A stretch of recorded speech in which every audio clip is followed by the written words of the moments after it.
Hi friends, एक नया video में आप सभी का स्वागत है। अभी हम लोग विद्यालय में अपने विद्यालय में और आज का जो हमारा टॉपिक है स्पेशली जो एग्जाम हुआ था एनुअल एग्जाम 9th का, उसी का क्वेश्चन है और उसी को हम लोग रिव्यू करेंगे स्मार्ट जो क्लास है उस क्लास में। तो चलिए आज के इस क्वेश्चन का हम रिव्यू करते हैं और हमारे साथ में हमारे इंग्लिश के टीचर हमारे साथी सौरभ सर जो कि अभी कैमरा के साथ हमारा सहयोग कर रहे हैं। तो चलिए हम लोग आज का जो क्वेश्चन है देखिए, हिंदी का क्वेश्चन हमने लिया है और इसमें ये बात करें तो इसमें जो पूछे गए प्रश्न है ऑब्जेक्टिव प्रश्न उनके बारे में हम लोग जानेंगे। तो देखिए सर कुछ निर्देश है, इसको आप लोग पढ़े होंगे। और चलिए अभी हम प्रश्नों की बात करें तो प्रश्नों में देखिएगा, सबसे पहला प्रश्न था पानी। इसमें से दिया गया था कि इनमें से कौन सी ध्वनि के लिए से शब्द बनता है, तो हमने ऑप्शन टिक किया है यहाँ पर देखिएगा पानी, जो इसका सही आंसर था। और चलिए अगला प्रश्न 2 नंबर का देखिएगा। तो 2 नंबर में देखिएगा 2 नंबर का जो क्वेश्चन था और के मेल से कौन सा विकार उत्पन्न होगा, तो इसका हो जाएगा बी ऑप्शन, जो कि इसमें टिक किया हुआ था। उसके बाद तीसरे प्रश्नों की ओर हम जाएं तो तीसरे प्रश्न में देखिएगा इसमें बताया गया है कि निम्नलिखित में से कौन दीर्घ स्वर है। तो दीर्घ स्वर के लिए बात करें तो यहाँ पर देखिए दीर्घ स्वर हो जाएगा ये वाला बी ऑप्शन। और हालांकि हमने इसमें हाइलाइटर से हाईलाइट भी कर दिया है, तो इसको आप लोग देख सकते हैं, समझ सकते हैं। उसके बाद कुछ प्रश्न और भी है, इसमें बहुत सारे प्रश्न आपको देखने को मिलेंगे, जिसे यहाँ पर देखिएगा 4 नंबर का। इनमें से वर्णों के उच्चारण समूह को क्या कहते हैं, तो ये वर्णमाला कहते हैं, क्या आप लोगों को बताएंगे। और उसके साथ ही हम बुलाना चाहेंगे सौरभ सर को, प्लीज आप आइए थोड़ा सा गाइड करें। क्योंकि ये हम दोनों का जो है पहला क्लास था, हम लोगों ने एक्सपेरिमेंट किया था कि कुछ हम लोग इस पर इस टाइप से कुछ लाएं आप सबके लिए। तो सौरभ सर कुछ बोलिए। आज सर के द्वारा जो 11th का क्वेश्चन है सर, 9 का है सर, 9 का 11th का जो फाइनल वाला एनुअल एग्जाम हुआ है, और एनुअल एग्जाम का हिंदी पेपर में सर ने पहले बताया है। और एनुअल वाला जो एग्जाम है और एग्जाम का जो एमसीक्यू मतलब ऑब्जेक्टिव टाइप जो क्वेश्चन है, वो ऑब्जेक्टिव टाइप का क्वेश्चन का आंसर की है, आप देखिए। और अकॉर्डिंग टू हम सब लोग सर के द्वारा निकल गए आंसर, आई होप सब सही है। और सर हम क्या बोलेंगे, इतना भी एक्सपीरियंस मेरा नहीं है, सर यूट्यूब बनाते हैं तो अच्छा लगेगा। और नया वाला क्लास और भी आएगा, 9th का है, 10th का है, 11th का है, जितने सारे क्वेश्चन का जो ऑब्जेक्टिव क्वेश्चन है सब सारे एक एक करके सॉल्व करवाएगा। देखिए सर कराएगा। तो अभी हम बात करें तो अगले प्रश्न की, तो यहाँ पर देखिएगा कुछ प्रश्न आपको यहाँ पर दिखेगा, जैसे यहाँ पर वर्ण उच्चारण स्थान के बारे में बात करें तो यहाँ पर देखिए 6 नंबर का क्वेश्चन है, जो वर्ण है और उसका उच्चारण स्थान कहाँ है, तो इसका देखिएगा ये ऑप्शन हो जाएगा आपका तालु। और 7 नंबर का यदि हम प्रश्नों की बात करें तो इसमें आपको पूछा गया है 7वें नंबर का प्रश्नों की बात करें तो पूछा गया है कि क्योंकि हम लोगों को अभी उतना एक्सपीरियंस है नहीं, मोबाइल से अभी वीडियो शूट कर रहे हैं तो थोड़ा सा रोटेट होने में प्रॉब्लम कर रहा है। तो फिलहाल हम सौरभ सर के पास रखेंगे, इसको रोटेट नहीं हो। और सौरभ सर थोड़ा सा जब हम बोले तो थोड़ा सा स्क्रीन को ऊपर कीजिएगा। तो इसका जो उच्चारण स्थान है ये तालु है, जो कि हमने इसको पहले ही टिक कर दिया। उसके बाद अगर हम बात करें तो ये उष्ण व्यंजन इसमें जो तीनों स होता है वो है, और एक ख अक्षर जो होता है वो उष्ण के अंतर्गत गिना जाता है। सर थोड़ा ऊपर करेंगे। और यहाँ पर देखिए अनुनासिक जो होता है, अनुनासिक जो होता है वह सभी वर्णों का जो हम लोग वर्णमाला में अंतिम अक्षर जो होता है 5वां अक्षर, जिसको पंचमा अक्षर कहते हैं, वह अनुनासिक के अंतर्गत आता है। उसके बाद कुछ शब्दों के बारे में बताया गया था, इनमें से कौन शुद्ध शब्द है। तो यहाँ पर देखिए प्रादेशिक है, यहाँ पर पुष्टि है, इसमें हर्षिकार होगा। ये भी गलत है और इसका आंसर हो जाएगा ये जो कि हमने पहले से टिक करके रखा हुआ है। उसके बाद देखिए इसमें अशुभ शब्द ढूंढना था, जैसे इसमें देखिए विभीषिका है, संस्थान है, संग्रहित है, तो इसमें विभीषिका इस टाइप से लिखा जाना चाहिए था और इसका आंसर हो जाएगा बी। उसके बाद देवेंद्र है, देवेंद्र का आप लोग यहाँ पर देख पाएंगे, इसका ऑप्शन हमने टिक किया था। उसके बाद आगे कीजिएगा सर थोड़ा सा, और ये देखिए सदा जो एक सदैव, उसके बाद परम उद्यम था, इसका सी ऑप्शन हमने टिक किया है। उसके बाद इसमें भारत शब्द कौन संज्ञा है, तो इसमें देखिएगा व्यक्तिवाचक संज्ञा है। 14 नंबर सुनिए। 14 नंबर का महादेव ऋषि, तो इसका हो जाएगा महर्षि हो जाएगा, ऑप्शन डी इसका सही आंसर था। उसके बाद अगर हम गुच्छा की बात करें तो समूह वाचक हो जाएगा, जिसमें कि समूह का बोध हो वह समूहवाचक के अंतर्गत आता है। उसके बाद यहाँ पर देखिएगा भाववाचक, जो मित्र से मित्रता बना था, ये यहाँ पर भाववाचक के अंतर्गत आ जाएगा।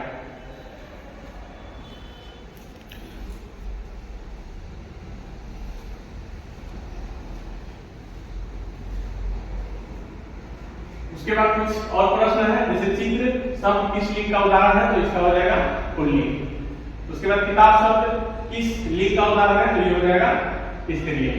ठीक है। चिड़िया, जो चिड़िया है इसमें लिखेगा, इसमें ऊपर में नहीं है दिया हुआ, तो ये जो है बहुवचन में नहीं है, इसका बहुवचन ये हो जाएगा। उसके बाद चूहा बीज से बाहर निकला, चूहा बीज से बाहर निकला, तो आप सबको पता ही है से का जो प्रयोग होता है वह करण कारक में भी होता है और अपादान में भी होता है। तो यहाँ पर देखिएगा इसने अपादान ऑप्शन में दिया हुआ, तो अपादान का यहाँ पर यदि हम प्रयोग जाने तो जहां पर जुदाई या अलगाव का बोध होता है वहां पर अपादान होता है, जहां संबंध स्थापित होने की बात हो वहां पर करण कारक होता है। तो यहाँ पर देखिएगा अपादान इसका आंसर हो जाएगा। उसके बाद चांदी की पायल, तो यहाँ पर संबंध को बताता है। उसके बाद नेक्स्ट क्वेश्चन, चार हाथ जगह किस विशेषण है, तो ये निश्चित परिमाण बोधक शब्द है। और उसके बाद देखिएगा रोशन सेब खाता है, ये सकर्मक क्रिया के अंतर्गत आता है। सर 24 क्वेश्चन छूट गए हैं। 24 का यह कुल लाभ है, तो यह सर्वनामिक विशेषण के अंतर्गत आएगा। उसके बाद है 26 नंबर का, इनमें से कौन सा तत्सम शब्द है, तो ये हो जाएगा उष्ण। निम्नलिखित में से कौन सा तद्भव है, तो ये हो जाएगा चौथा। ठीक है। उसके बाद गुलाब शब्द जो है आप सबको पता ही है कि ये विदेशों से प्राप्त आया हुआ शब्द है, आगत शब्द है, तो इसको हम लोग विदेशी शब्द के अंतर्गत हम करेंगे। उसके बाद है अनुज, अनुज शब्द कौन सा उपसर्ग है, तो ये हो जाएगा अनु। और उपवन है, उपवन में कौन सा उपसर्ग होगा, तो ये हो जाएगा उप, जो उपवन हो जाएगा उसमें उप प्रत्यय होगा। उसके बाद विनय शब्द में कौन सा है, तो बी हो जाएगा इसका। उसका प्रतिदिन में हो जाएगा प्रति। पढ़ा में कौन सा प्रत्यय होगा, तो इसमें हो जाएगा आ प्रत्यय। और है राखनहार, तो राखन जोड़ हार हो जाएगा राखनहार, तो हार इसमें हो जाएगा। उसके बाद है बोली शब्द में कौन सा प्रत्यय है, तो बोली में ये हो जाएगा दुर्गेय हो जाएगा। चाचा शब्द का विशेषण कौन है, तो इसमें हो जाएगा चाचा से चचेरा हो जाएगा। और उसके बाद है पुष्प, पुष्प विशेषण हो जाएगा, इसका हो जाएगा सॉरी इसका पराजय का विशेषण हो जाएगा पराजित, और पुष्प का हो जाएगा पुष्पित हो जाएगा। ठीक है। उसके बाद में परिचय, परिचय का विशेषण क्या हो जाएगा, परिचय का हो जाएगा परिचित। उसके बाद है यथाशक्ति शब्द किस समास का उदाहरण है, तो ये हो जाएगा अविभाव समास का उदाहरण है। उसके बाद है सेनापति, सेनापति हो जाएगा तत्पुरुष समास के अंतर्गत आएगा। और उसके बाद पंचवटी, तो ये द्विगु के अंतर्गत आएगा। और इसमें से अधिकांश प्रश्न आप लोग देखते होंगे कि ये प्रश्न जो है ज्यादातर व्याकरण के हैं, और व्याकरण को हम लोग टॉपिक वाइज हम लोग पढ़ेंगे। और आप लोगों को समय समय पर जो वीडियो है, वीडियो के माध्यम से सारी जानकारी आप लोगों को मिलेगी। और ये वीडियो जो हम लोग अभी बना रहे हैं, ये अपने विद्यालय जो कि क्लासिक के अंतर्गत स्मार्ट क्लास है, वहाँ पर हम लोग हम और मैं और हमारे साथ में है इंग्लिश के हमारे दोस्त, हमारे साथी सौरभ सर, और हम दोनों ने काफी इसमें मेहनत किया था, क्योंकि इसका हम लोगों को उतना एक्सपीरियंस नहीं था और अभी भी कुछ एक्सपीरियंस हम लोगों को सीखना है। अभी तक हम लोगों ने पूरी जानकारी प्राप्त नहीं की है। वीडियो में कुछ क्वालिटी में कमी भी दिख सकता है, तो उसको इग्नोर करते हुए आप अपने काम को फोकस कीजिएगा। और जैसे जैसे हम लोगों का एक्सपीरियंस होगा, क्वालिटी हम लोग बढ़ाएंगे, क्वालिटी बढ़ेगी और उम्मीद करेंगे कि आप लोगों के लिए बेस्ट करने का प्रयास करेंगे। और मैं अपने सब्जेक्ट पे, हिंदी सब्जेक्ट के लिए आपको वीडियो लाऊंगा और साथ ही साथ हमारे जो साथी हैं सौरभ सर व इंग्लिश के वीडियो को आप लोगों के लिए लाएंगे। उसके बाद कुछ और है, देख लीजिएगा। जैसे गगनचुंबी शब्द में कौन सा समास है, उसमें तत्पुरुष समास है। उसके बाद चांदनी मुहावरे का क्या अर्थ है, तो इसमें है थोड़े समय का सुख।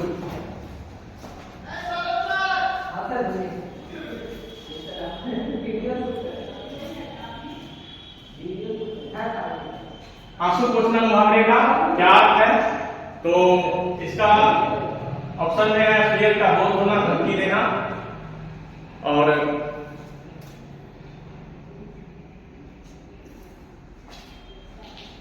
और दुख में संतावना देना। हालांकि आपको पूरा नहीं दिख रहा होगा, ये इसका जो है दुख में संतावना देना है। उसके बाद नेक्स्ट क्वेश्चन की बात करें तो दाल में काला होना का मुहावरा क्या है, तो स्थिति संदिग्ध होना। दाल में काला होना, दाल जलकर काला होना या खुशनुमा होना, तो इसमें हो जाएगा संदिग्ध स्थिति। भौरा शब्द का पर्यायवाची इसका हो जाएगा, भौरा शब्द का पर्यायवाची हो जाएगा भरमर। इंद्र शब्द का पर्यायवाची हो जाएगा सुरेंद्र, और सूर्य का पर्यायवाची हो जाएगा दिनेश।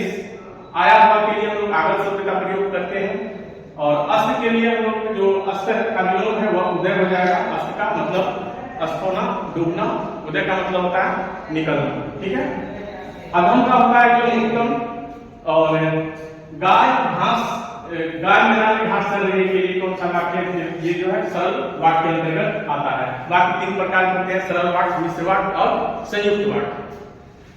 उसके बाद अभी हम लोग नेक्स्ट क्वेश्चन जो 55 नंबर का उसमें अभी देखेंगे, तो निम्नलिखित में से कौन शुद्ध वाक्य, तो इसमें से आप देखिएगा ये एक एक करके सभी मर गए। अगला ऑप्शन था एक एक करके सभी मर गए, तो इसका जो है एक एक कर सभी मर गए, ये ऑप्शन आपका सही हो जाएगा। उसके बाद 56 नंबर में देखिएगा, इसमें है सोहर क्या है, तो क्या इसका ऑप्शन है गीत है या लिरिक है या वाद्य यंत्र है या मूर्ति है। तो इसका हम ऑप्शन की बात करें तो ये गीत के अंतर्गत आएगा, ठीक है। उसके बाद देखिए निम्नलिखित में से ऋतु गीत कौन है, तो यहाँ पर आपको थोड़ा सा कंफ्यूजन होगा, और इसको अभी हम काउंट करें तो ये चैता, जो कि चैत मास में गाया जाने वाला किसानों के द्वारा गीत गाया जाता था, वो चैता के अंतर्गत आता है, ठीक है। उसके बाद मुगल साम्राज्य के बिखरने के बाद किसके दर्जनों शिष्यों की मंडलियां देश के विभिन्न, थोड़ा सा यहाँ पर कटा हुआ विभिन्न हिस्सों में गई, तो यहाँ टोटल ऑप्शन के अकॉर्डिंग ये आंसर आएगा। उसके बाद अगला ऑप्शन है 59 का, राजा हरि सिंह देव के दरबारी अधिकारी कौन थे, तो इसका हो जाएगा रामचतुर मल्लिक। नेक्स्ट क्वेश्चन है निम्नलिखित में से कौन ठुमरी गायक, तो इसका हो जाएगा मानन खवास। उसके बाद अगला है निम्नलिखित में से कौन लोक नृत्य नहीं है, तो इसमें देखिएगा ये जड़ नृत्य जो है ये बिहार के कुछ हिस्सों में का लोक नृत्य है। उसके बाद करिया झूमर, सामा चकेवा, ये मिथिलांचल के क्षेत्र में शायद सामा चकेवा दिखाया जाता है। और बिरहा की बात करें तो बिरहा जो है वह गाने वाला गायन किया जाता है, इसका यह नृत्य नहीं है और गायन, बिरहा गायन है। चलिए आगे नेक्स्ट कीजिएगा। मधुकर आनंद ने किसके कथक के विधिवत शिक्षा प्राप्त की थी, तो इसका हो जाएगा नरेंद्र मोहिनी। हालांकि ऑप्शन मैंने टिक कर दिया है और इसको आप लोग देख सकते हैं। नेक्स्ट क्वेश्चन, किस नृत्य मूर्तियों के चारों ओर नाचती गाती लड़कियां महाराज नचाती है, तो ये हो जाएगा झिझिया। उसके बाद मिथिला चित्रकारी के प्रतिशत कार्य किस वर्ग द्वारा किया जाता है, तो मिथिला पेंटिंग का जो है हम लोग देखते हैं, मिथिला पेंटिंग को जो बनाया जाता है वह ज्यादातर महिलाओं के द्वारा, यानी इसका ऑप्शन हो जाएगा नारी वर्ग द्वारा। नेक्स्ट क्वेश्चन, दीपावली के मौके पर घर की सफाई लिपाई कर दीवारों पर नारियां जो चित्र अंकित करती है उसे क्या कहते हैं, तो दीपावली के मौके पर जो चित्र बनाया जाता है, घर की दीवारों पे पेंटिंग किया जाता है, तो उसको हम लोग देखेंगे, ये हिंदी चित्र ऑप्शन के अंतर्गत उसे जानते हैं, ठीक है। नेक्स्ट क्वेश्चन, नेक्स्ट क्वेश्चन है निम्नलिखित में से कौन कला संगम के संस्थापक थे? तो इसका ऑप्शन हो जाएगा चतुर्भुज जी। नेक्स्ट क्वेश्चन, कथाकार हर्षिकेश सुलभ की कहानी अमली का मंचित प्रस्तुतिकरण किसने किया था? तो इसका हो जाएगा सतीश आनंद जी।